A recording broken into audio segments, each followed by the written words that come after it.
Բարև սարգելի լրագրողներ, ուրախ եմ ձեզ տեսնելու համար, պատրաստ եմ ձեր հարցերին մի ժամվա ընթացքում պատասխանել, խնդրեմ։ Առաջին հարց Շնորհակալություն։ Պարոն Փաշինյան, վերջին շրջանում ձեր թիմակիցները ոչ մի առիթ բաց չեն թողնում անդրադառնալու համար լրագրողներին, կլինի դա ազգային ժողովի ամբիոն, ճեպազրույցներ, հարցազրույցներ, նոր պրոյեկտներով են հանդես գալիս եւ առաջին հաղորդումն էլ ինչ-որ բլոկով նվիրված էր լրագրողներին, սա ձեր կողմից է տրվել հրահանգը թիրախավորելու անդրադառնալու լրագրողներին, այդ կերպ նաեւ մեսիջ հղելով լրատվամիջոցներին, որ հաջորդ գործընթացները հենց լինելու են լրագրողների նկատմամբ եւ լրագրողներ են կալանավորվելու եւ նաեւ խնդրում եմ անդրադառնալ Հովաննավանքում տեղի ունեցած միջադեպին պատարագի ժամանակ պետական պահպանության ծառայողը դուրս հանեց քաղաքացուն եկեղեցուց լռեցնելով նրա ձայնը սրա հրահանգնել եք իդեպ դուք տվել շնորհակալություն Գիտեք, ես սովոր չեմ մեկնաբանել իրավիճակներ, որից տեղյակ չեմ, ինչ որ դուք ասում եք լրագրողներին թիրախավորելու մասին Առաջին անգամ եմ լսում դրա մասին, չեմ կարող ոչ մի բան ասել, ամեն դեպս եթե առիթ լինի, ոչ թե առիթ լինի, կհետաքրքրվեմ, թե ինչի մասին է խոսքը, եթե կոնկրետ ելույթներ նկատի ունեք, խնդրում եմ փոխանցեք, որպեսզի ես ավելի կոնկրետ իմանամ ինչի մասին է, իսկ դե գիտեք, ես չեմ Գիտեք, ձեր ասածը վերաբերվում է ճեպազրույցների, հաղորդումների եւ այլնի, ես չեմ տեսել կոնկրետ իրավիճակ եւ հետեւաբար չեմ կարող մեկնաբանել։ Առիթ կլինի, ասում եմ, եթե կոնկրետ բան նկատի ունեք, այդ ելույթները կարող եք ուղարկել, ասել, այս վարքյանից, այս ինչ վարքյանը նկատի ունեմ, այս րոպեից, այս ինչ րոպեն նկատի ունեմ, այն խնդրում եմ չասեք, այս ամբողջը նկատի ունեմ, որովհետեւ չեմ կարողանալու ամբողջը նայել։ Ինչ վերաբերում է Հովաննավանքի դեպքին, ես պետական պահպանության ծառայությունից բացատրություններ եմ խնդրել եւ նրանք ասել են, որ որոշում է կայացվել այդ թվում այդ քաղաքացու անվտանգությունը ապահովելու նկատառումով, որովհետեւ նրա պահվածքը մարդկանց շրջանում որոշակի ագրեսիվություն կարող էր առաջացնել եւ դրա համար այդ որոշումը կայացվել։ Շնորհակալություն, Նարեկ Պարոն վարչապետ, դուք հայտարարել եք, որ առաջադրվում եք առաջիկա ընտրությունների եւ կուսակցությունը նոր մոտեցում է ըստ էության ցուցաբերում թեկնածուների հավաքագրման հետ կապված, խնդրեմ պարզաբանել դա ինչով է պայմանավորված եւ գումարի չափը 5 միլիոն կուսակցականների դեպքում եւ 1.5 միլիոն անկուսակցականների դեպքում, ինչպես է այդ գումարը որոշվել է չափը, այդ գումարը ինչ է լինելու արդյոք այստեղ շուտ կոռուպցիոն դրսևորումներ չեն կարող լինել։ Ինչ կոռուպցիոն դրսևորում։ Նախ ասեմ, որ այն ինչ որ դուք ասում եք նորություն, ոչ մի բան նորություն չի։ Այսինքն այդպես միշտ տեղի ունեցել քաղաքացիական պայմանագիր կուսակցության դեպքում, այլ բան, որ թե ինչքանով է դա հանրային ուշադրություն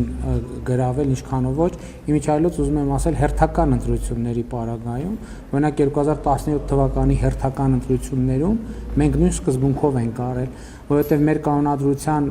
համաձայն էլ մենք արտահերթ ընտրությունների դեպքում, քանի որ ժամանակացույցի խնդիր կա, ցուցակը մի քիչ արագացված ռեժիմով է ձևավորվում, իսկ հերթական ընտրությունների դեպքում ավելի, այսպես ասած, տևական process-ի արդյունքում մենք փաստորեն 2026 թվականին նախորդ հերթական ընտրությունը, որին քաղաքացիական պայմանագիր կուսակցությունը մասնակցել է, եղել է 2017 թվականի հերթական խորհրդարանական ընտրությունները եւ մենք ամեն ինչ նույն ձևով ենք արել։ Երկրորդը առաջադրումների վերաբերյալ տեխնացուները միշտ էլ այդ առաջադրման վճարը իրականացրել են, որովհետև մենք քարոզարշավ ենք, չէ, իրականացնելու։ Մենք պետքա նաև մեր ներդրում ունենանք, բավա ֆինանսավորելու։ Իհարկե մենք դրամահավաքել կկազմակերպենք եւ 17-ին էլ ենք կազմակերպել 15-ին էլ, բայց դա նաև նրա համար է, որ մենք որևէ մեկը եթե տեխնացություն է առաջադրում, պետքա նաև ֆինանսական ներդրում ունենա, ընդ որում պարտադիր չէ անձնական, որովհետև մեր սկզբունքը հետևյալն է, որ տեխնացու լինեն նշանակում է որոշակի առաջնորդություն։ Հետևաբար յուրաքանչյուրը կարող է կանխավարկածով իր միջավայրում եթե անձամբ ինքը այդ որոշումը չի կայացնում, իր միջավայրում դրամահավաք կազմակերպել ընտանիքի անդամներ, ընկերներ եւ այդ ներդրումը անել։ Ինչու կուսակցականներին 500,000 դրամ, ոչ կուսակցականներին 1,500,000 դրամ, որովհետեւ կուսակցականները այս ընթացքում վճարել են անդամավճար, որպեսզի անհավասարություն չլինի, մենք հաշվարկել ենք մոտավորապես տարբերությունը, որ նույն վիճակին լինի, ներառյալ այս ընթացքում կուսակցականների վճարած անդամվճարները, որպեսզի հավասար պայմաններ լինեն բոլորի համար։ Շնորհակալություն, Աննա Զախարյանը, Վարչապետ, կխնդրեմ Ադրբեջանի տարածքով Հայաստան տեղափոխվող բեռների հետ կապված մի քիչ մանրամասնեք, առաջին խմբականակը փաստորեն գիշերը հասել է։ Ճանապարհին ինչքան կա առաջիկա որոշակի ժամկետի համար պայմանավորվածություններ կան թե չկան ու դա ինչքանով շարունակական կլինի եւ արդյոք միայն խոսքը ցորենի մասին է։ Գիտեք, քանի որ իրավիճակը անսպասելի եւ դինամիկ զարգացումներ են ունենում, ամեն օր բան է փոխվում, որտեղ ի սկզբանե նախատեսված էր, որ Ղազախստանից պետք է գա առաջին գնացքը, ընկալումն այն էր, բայց դրանից հետո պարզվեց, որ Ադրբեջանը նման հնարավորություն տալիս է նաև Ռուսաստանից եկող գնացքներին եւ հիմա Ռուսաստանից որոշակի ապրանքախմբերի այդ ճանապարհով Հայաստան արտահանելու վերաբերյալ ես գիտեմ, որ հայտեր են գեներացվում եւ ըստ էության ստացվում է, որ հոսքերը սկսում են վերադասավորվել եւ Ադրբեջանով Հայաստան հասնելու համար եւ մինչդեռ Ղազախստանի ի սկզբանե նախատեսված շարժակազմը դեռ տեղ չի հասել, այսինքն մինչեւ հիմնական առիթ հանդիսացած շարժակազմը տեղ հասնի, դրանից առաջ ենթադրում եմ, որ գուցե թե էլի շարժակազմեր լինել, նկատի ունեմ իրավիճակը անդադ փոխվում է, որովհետեւ նորանոր հայտեր են առաջանում, հիմա պետք է նաև գործնականում պարզվի, թե արդյոք հակառակ ուղղությամբ էլ ապրանքներ ինչպես են հոսելու, այսինքն Հայաստանից, Վրաստանով, Ադրբեջանով դեպի Ռուսաստան կամ Ղազախստան կամ այլ երկրներ եւ համոզված եմ, որ ժամանակի ընթացս տեղեկատվությունը հանրությունը այդ տեղեկատվությունը կիմանա եւ ես կարծում եմ, որ իրոք շատ մեծ եւ կարեւոր իրադարձություն է տեղի ունեցել եւ պիտի իմ գոհունակությունը կրկին արտահայտեմ դրա վերաբերյալ եւս մեկ անգամ արտահայտեմ մեր պատրաստակամությունը Մարգարակորնիձոր եւ հակառակ երթուղով ապահովել թուրքական եւ ադրբեջանական բեռնատարների անցումը Թուրքիայից Ադրբեջան եւ Ադրբեջանից Թուրքիա։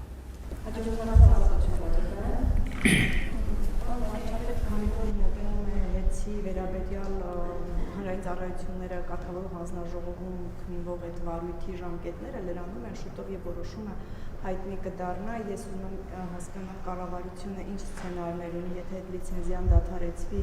արդյոք կառավարությունը պատրաստ է գնել հեծը սեփականատերերից եւ մի հարց էլ դուք ամիսներ առաջ հայտարարեցիք, որ հոգեվորականների կյանքին վերաբերյալ տվյալներ ձեզ տրամադրում է ազգային անվտանգության ծառայությունը, ուզում եմ իմանալ արդյոք դուք այդ տվյալների հիման վրա եք գրում քեռակնոջ մասին ձեր հայտնի գրառումը, եթե ոչ ինչ ինֆորմացիոն հիմք ուներ այդ գրառումը եւ արդյոք դա վերաբերվում էր Մայրաթորի դիվանապետ Աշակ Սրբազանին։ Նախ առաջին հարցի վերաբերյալ ուզում եմ ընդգծել, որ ներողություն ինչա մասն էր առաջին հարցը։ Հեցի։ Պիտի սպասենք հանրային ծառայությունները կարգավորող հանձնաժողովի որոշմանը եւ այդ որոշումից հետո մեր մոտեցումները ձևակերպենք, չնայած ասեմ, որ նախկինում էլ մենք ասել ենք, մեր պատրաստակամությունը հայտնել ենք եւ ես իմիջիալոց քաղաքացիական պայմանագիր կուսակցության համաժողովի իմ ելույթում երկու սցենար նշեցի, սցենարները մնում են ուժի մեջ եւ դες ասացի, որովհետեւ նախ կախված է հանրային ծառայությունների կարգավորող հանձնաժողովի կայացրած որոշումներից, որովհետեւ այդ որոշումը ինչ որ մի բովանդակություն է ունենալու, որը կամ կամ հնարավոր է դարձնելու կամ անհնար է դարձնելու մեր մտածած սցենարները կամ մեր մտածած սցենարների վրա որոշակի ազդեցություն է ունենալու մենք կքննարկենք, այսինքն նախ սպասենք տեսնենք հանրային ծառայությունները կարգավորող հանձնաժողովը ինչ է որոշում, դրանից հետո կոնկրետացնենք շարունակությունը, եթե ելնենք այն կանխավարկածից, որ հնարավոր է դառնալու հարցածագելու ինչքան է գինը, գնից է կախված։ Իսկ գինը պետքա որոշվի համակողմանի վերլուծության արդյունքում։ Եթե դա կլինի տրամաբանական գին, ես ասել եմ, որ կառավարությունը շատ լրջորեն կքննարկի։ Եթե դա շատ մեծ կլինի գինը, եւ ակնհայտ կլինի, որ պետական բյուջեի միջոցներով մենք չենք կարող այդ ձեռքբերումը իրականացնել, կգնանք երկրորդ սցենարով, բայց ասում եմ, դա հնարավոր կամ անհնար կդառնա հանրային ծառայությունները կարգավորող հանձնաժողովի կայացրած որոշման արդյունքում։ Երկրորդ սցենարն է, որ ինչ որ սցենարով մասնավորեցվում է միջազգային հեղինակություն ունեցող ընկերության մասնագիտացված եւ իհարկե բայց կառավարությունը որոշակի ներկայություն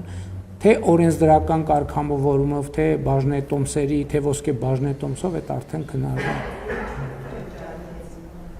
Բոլոր դեպքերում պետք է վճարի հեծին, բայց ով մի սցենարի դեպքում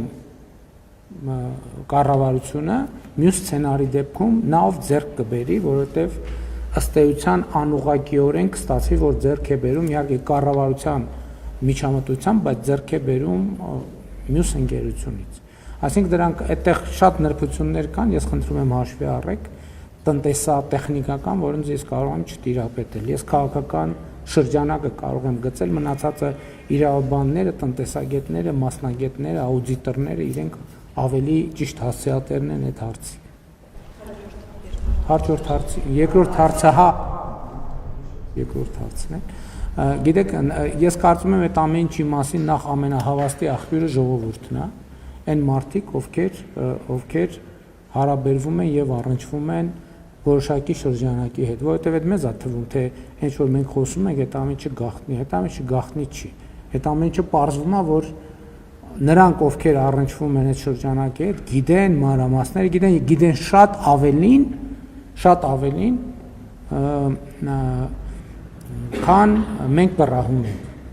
Եվ ինչ վերաբերում է հարցի երկրորդ մասին, գիտեք, պիտի ցավով նշեմ, որ չեմ կարող վստահ լինել, որ նման դեպքերը եզակի են։ Գիտեք ինչ, իմ օրինակի մասին ինչ որ ես հարկ եմ համարել ասել եմ, հետո էլ ասածից համար ներողություն եմ խնդրել։ Ինֆորմացիոն հիմքերը բազմազան են, ամենահավաստի ինֆորմացիոն հիմքը Հայաստանի Հանրապետության այն քաղաքացիներն են, ովքեր առնչվում են, գիտեն այդ թեմաների մասին եւ ցավոք որոշակի շրջանակների հետ շփվելիս ավելի շատ նման ինֆորմացիաների հետ են առնչվում մարդիկ, քան հոգևոր, եւ դա է այն խնդրեմը, որը մենք համարում ենք այլևս անհանդուրժելի։ Շնորհակալություն, հարգելի գործընկերներ, խնդրում եմ ծառայիչ վերացնել։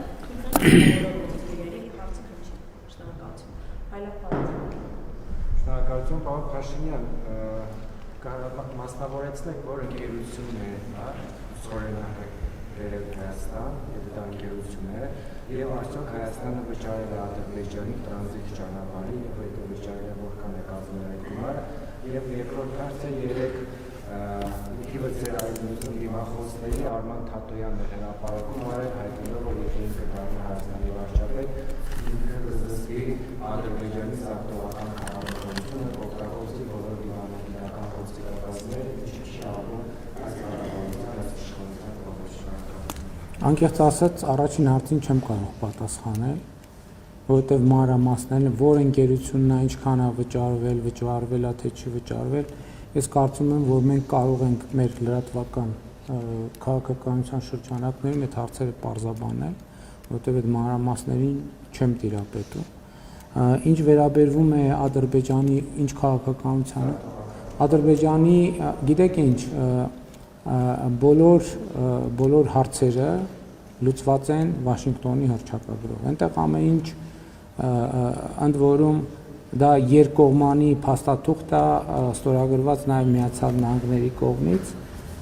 եւ պետք չէ կարգավորված հարցերը կարգավորելու մասին խոստումներ տալ։ Այդ հարցերը կարգավորված են։ Հաջորդ հարցը Վոլոդիա Հակոբյան Սիվիկյան։ Պարոն վարչապետ, վերջերս դուք ազգային ժողովի անունից հայտարարեցիք, որ մամուլի նմաններով նշեցիք, որ եպիսկոպոսներից մեկը KGB-ի գործակալ է։ Մենք էլ հիշում ենք, որ մամուլը գրել էր այդ մասին նշելով Եզրաս Ներսիսյանին, Կտրիչ Ներսիսյանի եղբորը համատեղությամբ։ Պարոն վարչապետ, վերջերս մի քանի օր առաջ Եզրաս Ներսիսյանը Ռուսաստանի Դաշնության նախագահ Վլադիմիր Պուտինի կողմից հերթական շքանշան ստացավ։ Ուզում եմ հասկանալ, դուք այստեղ կապ տեսնում եք եւ Եզրաս Ներսիսյանի նկատի ունեիք։ Ես չեմ ասել եպիսկոպոսներից մեկ, ասել եմ Կտրիչ Ներսիսյանի եղբայրը, չէ՞, տենց եմ, չէ՞, ասեցինք, տենց չի, որ ես տենց ինչ-որ անորոշ բան եմ ասել, ես նկատի եմ ունեցել, կարծեմ թե մի անունն էլ եմ տվել, եթե չեմ սխալվում ամբյոնից։ Ամենայն դեպս ես տենց եմ հիշում, որ եթե տենց շատ կոնկրետ անունը չեմ ասել, այն նկատառումով, որ այնքան պարզ եմ ասել, որ անունը եւս մեկ անգամ ճշգրտելու անհրաժեշտություն չկա եւ կարծում եմ, որ այն փաստաթղթերը, որ հրապարակված են, ակնհայտ է դարձնում, որ Խորհրդային Միության ժամանակներից այո նա հավաքագրվել է որպես պակ գործակալ եւ դա փաստ է եւ իմիջայլոց հարգելի գործընկերներ, ես էլի զարմանում եմ, որ այսքան մեր հարգելի լրագրողները այդքան քննարկում են այդ հարցը, բայց տենց պարզաբանում չի ակնկալվում ոչ Կտրիչ Ներսիսյանից, ոչ իր եղբորից, այդ փաստերի առիթով։ Ասենք հիմա Կտրիչ Ներսիսյանը երկու հարց պետքա պարզաբանել, երկու հարց, որը պետքա ունենա շատ կոնկրետ պատասխան։ Հարց 1. Եթե Կտրիչ Ներսիսյանը երեխա ունի,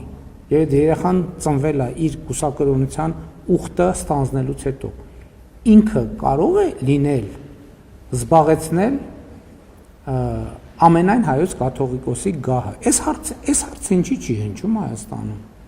Ասենք որը մեկ ինչի չի որևէ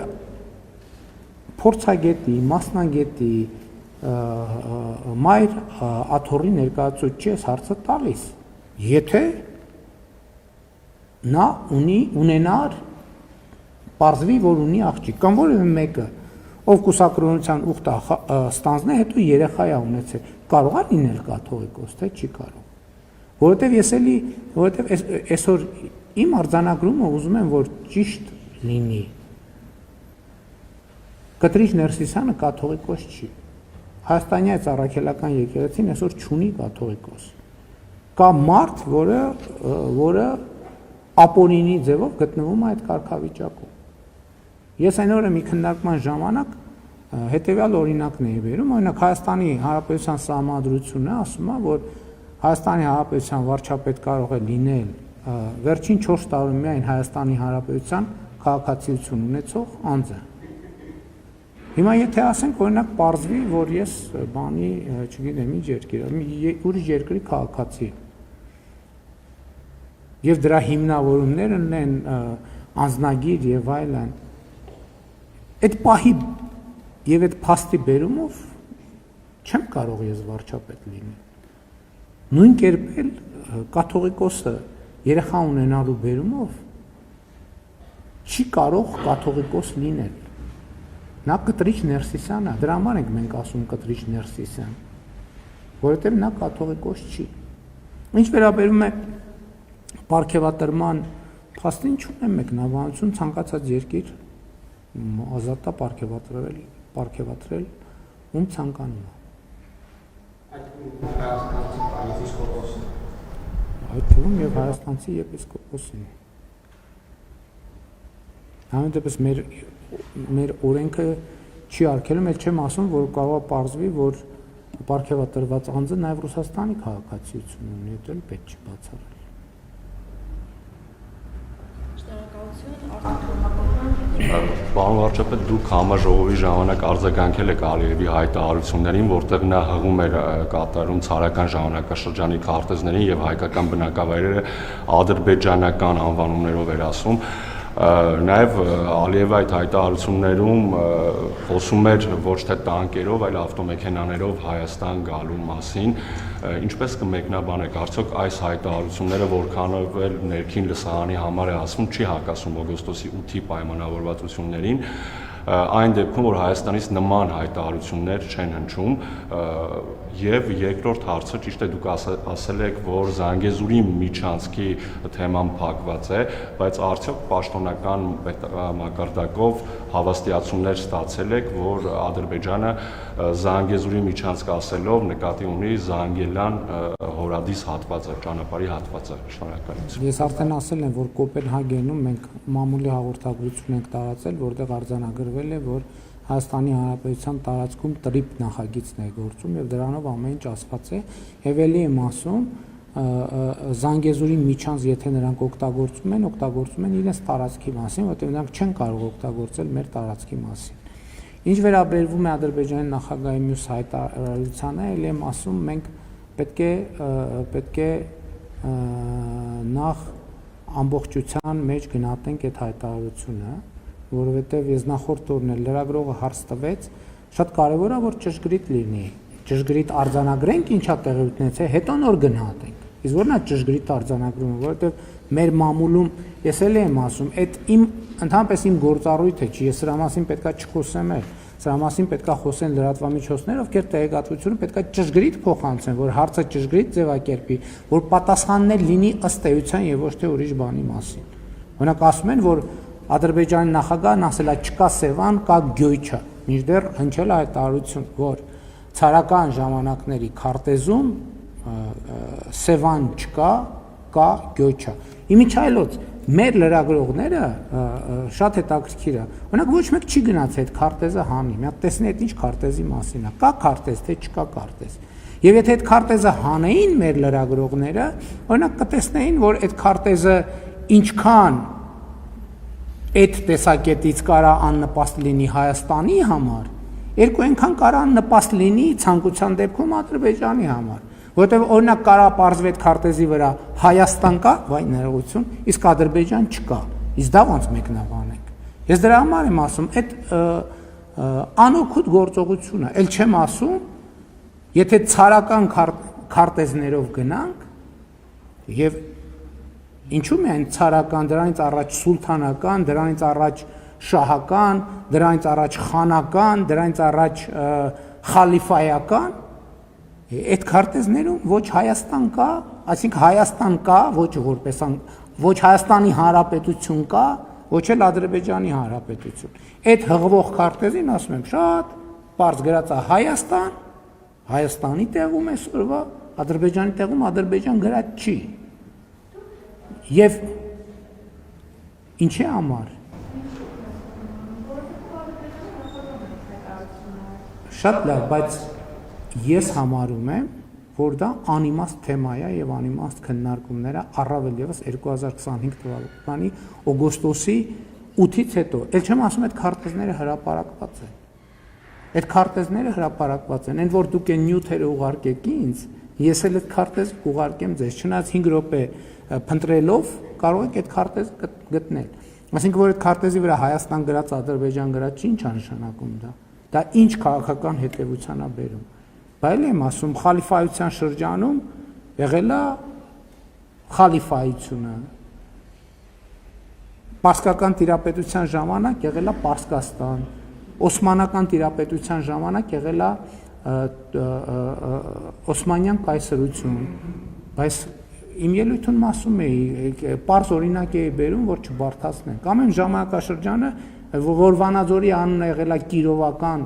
իսկ բանի Գանջայի անունը եղել է Կիրովաբադ, ինչ է դա նշանակում։ Եղել է, չէ՞։ Ինչ է դա նշանակում։ Դրանից հետևությունը ինչ է։ Ինձ ընդհանրապես հետաքրքիր չի դա, որովհետև կա 2025 թվականի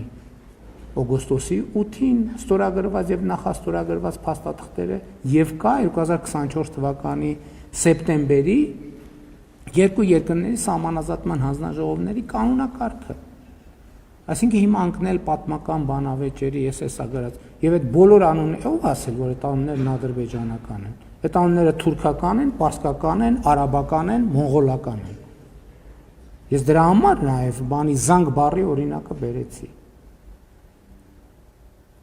Ով ասել, որ դրանք ադրբեջանական են։ Թուրքական են, պարսկական են, արաբական են, մոնղոլական են, տեղ-տեղ կլինեն ռուսական։ Եվ ինչ, բայց ի՞նչ է դա փոխում։ Ոչ մի բան էլ չի փոխում։ Ինչ վերաբերվում է գնալ գալուն, խաղաղությունը նրա մասին է, որ Հայաստանից մարդիկ կարող են գնալ ավտոմեքենայով, այդ թվում Բաքու, Ադրբեջանից էլ ավտոմեքենայով կարող են գալ, այդ թվում Երևան։ Իսկ եթե խոսքը ուրիշ բանի մասին է, ես ասում եմ, այդ օրակարգը վտանգավոր է խաղաղության համար։ Ուրեմն ես իմ ելույթում խոսեցի ընդհանուր Մանթաշյանի ժառանգության մասին, բայց եթե խորհրդային միությունը անօրինական է վերցրել այդ գույքերը, Մանթաշյանի գույքերն էլ ուրեմն հայկական ժառանգությունն էլ անօրինական վերցրել, բայց ես համարում եմ, որ այդտեղ մտնել ընդհանրապես իմաստ չունի։ Եվ իմ առաջարկն է, եւ ըմբռնումն է, եւ մեր պայմանավորվածությունն է, եւ 2025 թվականի օգոստոսի 8-ի ստորագրված եւ նախաստորագրված փաստաթղթերից հետեւում է, որ մենք պետքա դադարեցնենք այդ մոտեցումը։ Այդքան։ Հաջորդ հարցը Շնորհակալություն։ Պարոն վարչապետ, իմ հարցը եւս վերաբերում է Ադրբեջանի տարածքով Վրաստանով Հայաստանում դեպի Հայաստան բեռնափոխադրմանը։ Ռուսաստանը հայտարարեց, որ մինչև 2026 թվականի հունվարի վերջ եւս 132 վագոն ցորեն պետք է տեղափոխի եւ դիտարկում է նաեւ այլ ապրանքատեսակների բեռնափոխադրումներ։ Ընդհանրապես Ռուսաստանի ակտիվությունը այս համատեքստում ինչպես է գնահատում։ Եվ երկրորդ հարցը ձեր թույլտվությամբ նախորդ կառավարության նիստերից մեկում դուք հարց բարձրացրեցիք Երևանում խցանումների հետ կապված եւ հանձնարարականներ տվեցիք կոնկրետ գերատեսչությունների, արդյոք քննարկումներ եղել են այս ընթացքում, հնարավոր ինչ-որ լուծումներ թեկուզ կարճաժամկետ դիտարկվում են։ Ну, կարճաժամկետ ես համարում եմ, որ իրոք իրավիճակը ճգնաժամային է։ Ես դա տեսել եմ եւ տարօրինակ է իսկապես, տարօրինակ է հեծանիվով խցանման մեջ հայտնվել այնպես, որ դժվար լինի տեղաշարժվելը եւ ես հանձնարարել եմ, որ աշխատանքային խումբ ստեղծվի։ Արագ միջանկյալ լուծումներ մի պայմաններում, երբ որ ամեն օր մեքենաների թիվը, նախ մենք պետք է գնահատենք ինչն է պատճառը։ Ինչն է պատճառը, որովհետեւ այո, միտեղ լուսացույցը կարա անջատվի, միտեղ վթար կարա լինի, միտեղ, բայց մեծ հաշվով պատճառը մեքենաների աննախադեպ ծավալն է Երևան քաղաքում եւ մենք պետք է հասկանանք այդ երևույթի հետ ինչպես վարվենք երբ հնարավոր է նաեւ դժվար լուծումների անհրաժեշտություն լինի բայց մենք պետք է ընտրություն կատարենք կամ յոլա ենք գնում իհարկե գիտեք ինչ խնդիրը տեխնիկական կարգավորումների եւ լավարկումների տեղ միշտ էլ կա բայց հասկանում եք մեքենաների թիվը նախ ահռելի է եւ երկրորդն է խնդիրն է չի ինքան ամեն օրվա հետ շատանում է ամեն օրվա հետ շատանում է։ Մենք մյուս կողմից որոշումներ ենք կայացնում էլեկտրոմոբիլների քվոտաներ ենք սահմանում, արտոնություններ ենք սահմանում, այդ մեքենաների թիվը ավելի է մեծանում։ Եվ պետք է հասկանանք, բան չի, Երևանի կարողությունները փողոցների անսահմանափակ չեն։ Եվ սա իհարկե եւ կարճաժամկետ լուծումները պետք է գտնվեն, երկարաժամկետում էլ պետք է հասկանանք ինչ անենք։ Ինչպես եմ գնահատում Ռուսաստանի Դաշնության ակտիվությունը երկաթուղու հետ կապված, ես ողջունում եմ Ռուսաստանի Դաշնության ակտիվությունը երկաթուղու հետ կապված եւ ուզում եմ բոլորիս հիշեցնել, որ երբ որ օգոստոսի 8-ից հետո հնչում էին այդ փորձագիտական գնահատականներ, որ Ռուսաստանի համար սա նեգատիվ զարգացում էր, Իրանի Իսլամական Հանրապետության համար սա նեգատիվ զարգացում էր, դիրքորոշում ինչ էր։ Մենք ասում ենք ոչ Այս որոշումը նպաստելու է այդ թվում Հայաստան-Ռուսաստան հարաբերությունների զարգացմանը եւ խորացմանը։ Եվ ձեր ասածը ընդհանրապես տեսեք 3 ամիս հետո մենք արդեն ունենք կոնկրետ զարգացումներ 130 վագոն,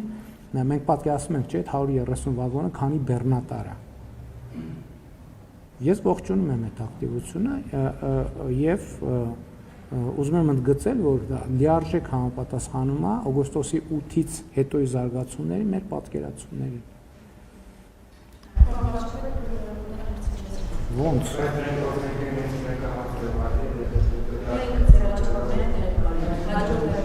տենց որ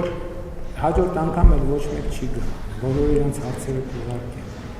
Շնորհակալություն, բայց էլի ուզում եմ արձանագրեմ, որ փաստորեն բան չկա, տենց հրատապ կոռուպցիոն սկանդալները կամ չգիտեմ ինչ չկար, որի մասին։ Լավ, շնորհակալ եմ։